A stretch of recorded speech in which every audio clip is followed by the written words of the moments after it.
I'm here in the studio with Deb Sherman of Tom's River. Yes. Welcome back. Thanks, Andy. Nice to be here.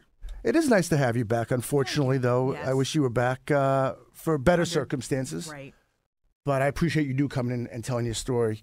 Just to refresh the memory of our listeners, we spoke with you back in 2011. Yeah, I guess it was. 2011. Mm-hmm. And it's a shame that we still have to do this, but it is something that needs to get done. Yes. To help out Ocean of Love. Yep. And they were great support. They're amazing. They are. And we ask you to come in to tell your story about your experience with Ocean of Love. Your son Liam passed away a few years ago. It'll be 4 years, December 1st. I just kind of want to hear from you, your words, why it is so important that we raise this money, and what it was like that Ocean of Love did for you, for Liam, for your other son Brennan. Okay. And hopefully people will hear this interview and it'll pull on their heartstrings. I hope so. And then we could raise this money without a problem for Ocean of Love. Okay. Liam was diagnosed in 2009. Yes. Hodgkin's lymphoma. If you can remember going back now 6 years for that, how did Ocean of Love come into your life? Do you remember your first interaction with them? They welcomed us with open arms. Everybody gave us their personal cell phone numbers. We could call them day or night. If we ever needed to talk, if we needed any resources, recommendations for any physicians or places to go, I mean, they were willing to give us everything because this was, all brand new. We had no idea.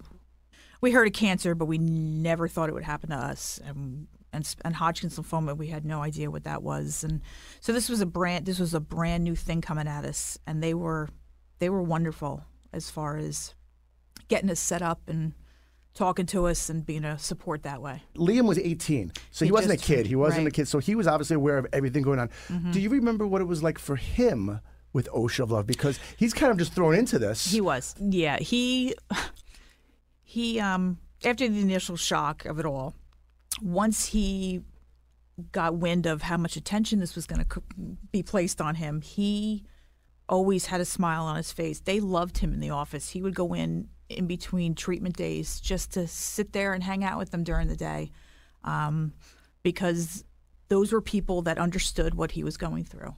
And he at that time didn't have very many people to talk to. And they helped him. They gave him resources. They talked to him. They set him up with Michael. Linda's son? Yes. And they talked, and I think Michael was a godsend for Liam because he was somebody that Liam would talk to a lot, text messaging, emails. And again, in between treatments, Liam would go and spend afternoons there a lot. People, they hear about this Radiothon, they hear about Ocean of Love, they hear about the help that Ocean of Love provides. Mm-hmm. But a lot of people have never even seen the Ocean of Love house, the Ocean of Love office. It's a very warm, inviting place. It is. It is. It looks like a little house right there on 37. and people wonder why that these families stay involved so. And it's not just the building, it's the people inside, but it's not you going into this cold type of sterile office. It's not. No, it's a sterile environment. Yes, it is. You can't even have any sniffles going in there. But it is a home. It is. It is, and it's set up like that, other than the offices in the back, which are very comfortable. They have, the couches and the room and the kitchen. They just need a bar for the adults. They do. That's all they really need. Linda, get on that, please. I'd never leave. The kids could go and hang out and watch television and movies and play games. I know my son was 18. He didn't care whether it was cool or not. He went and hung out. There were little kids there. He would go and be there with them. He didn't care. Play video games. He did. Go hang out. Downstairs, they have a basement, a playroom. Yep. It's like a playroom on steroids. Yep.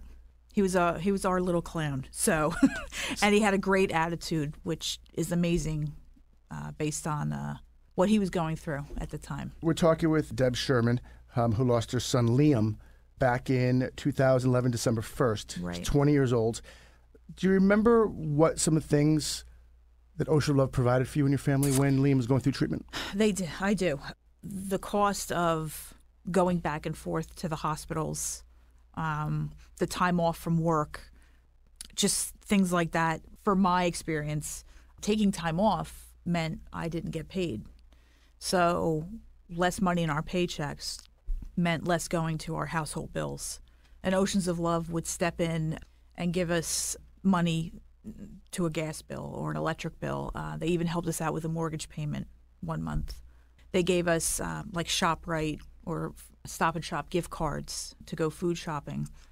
And then the gas cards getting back and forth, that all adds up. And, I mean, if we didn't have those, I don't know what we would do, because it is a huge expense put onto families. I always say that Ocean of Love will go above and beyond and do what the families ask them to do. They will try their best. And I always say if a child or a family member said they wanted a polka-dotted zebra, they'd get it for them. They'd find it. They would. They would find it somehow. And it's amazing the things that they did. My son, Liam, not going on 19 and 20, when it came to like a Make-A-Wish, he didn't want to go to Disney World, or he didn't want to go anywhere. He wanted his car fixed. He had an antique car, 20-year-old car, and he wanted it fixed, and they set it up. They got it done for him. What kind of car did he have? It was a Lincoln Town car.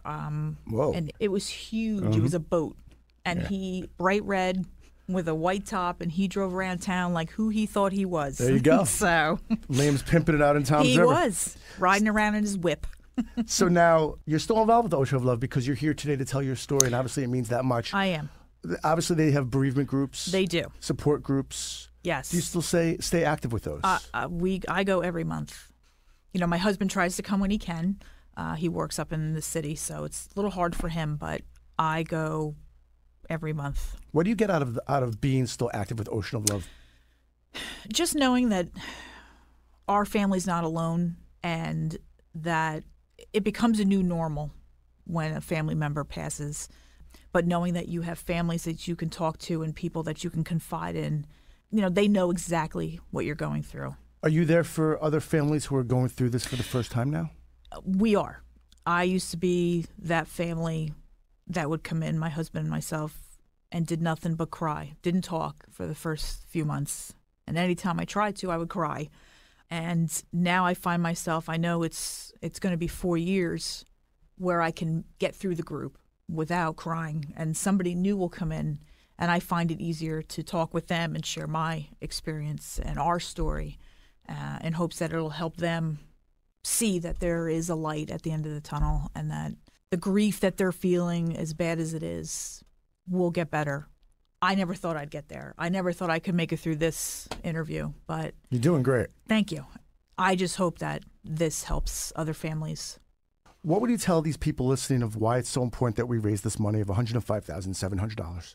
I think because Oceans of Love, with all of the support that they give the families, and a lot of it is monetary, the money has to come from somewhere.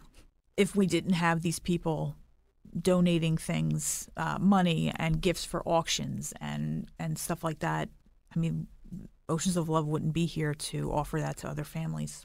I would like to add something. When it came to the end, families are, whether they know it's coming or it happens suddenly, Oceans of Love steps in during that final time, and they make the arrangements, and they pay for all the final everything, all the final expenses that, as a family going through what we are going through, I know our funds were very limited, and to have something like that, it was a beautiful service. That wasn't something that we were prepared to do, and they were wonderful. I mean, that was a wonderful gift that they gave to us, to have a nice service for our son.